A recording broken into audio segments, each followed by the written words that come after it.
মালদার মোথাবাড়ির উদ্দেশ্যে রওনা দিলেন রাজ্য বিরোধী দলনেতা শুভেন্দু অধিকারী। সাথে ছিলেন বিজেপি কর্মী সমর্থকরা। হাইকোর্টের অনুমতি নিয়ে মোথাবাড়িতে এলেন শুভেন্দু অধিকারী। কথা বললেন অভিযোগকারীদের সঙ্গে। খুব কষ্টে আছেন, আমরা জানি। বেশ কয়েকটা রাত্রে কষ্টে কেটেছে আপনাদের। না না, ভীষণ ভীষণ কষ্টে ছিলেন মারা। ঠিক আছে,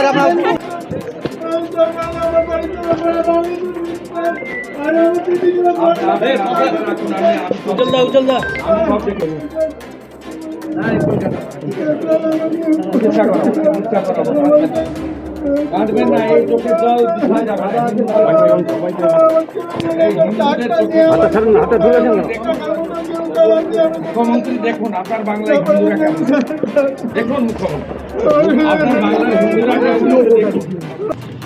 মানে মেল পাঠিয়েছি আমার অফিস থেকে, আমাকে অ্যালাউ করুন, একা অ্যালাউ করুন, দুজনকে অ্যালাউ করুন।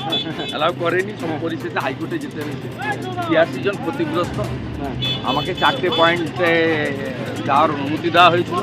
আমি সেকেন্ড পয়েন্টে এসেছি, আরও 2টো পয়েন্টে যাওয়া, এবং যাদের যা ক্ষতিগ্রস্ত হয়েছে আমরা আপাতত 50% তাদের হাতে তুলে দিচ্ছি।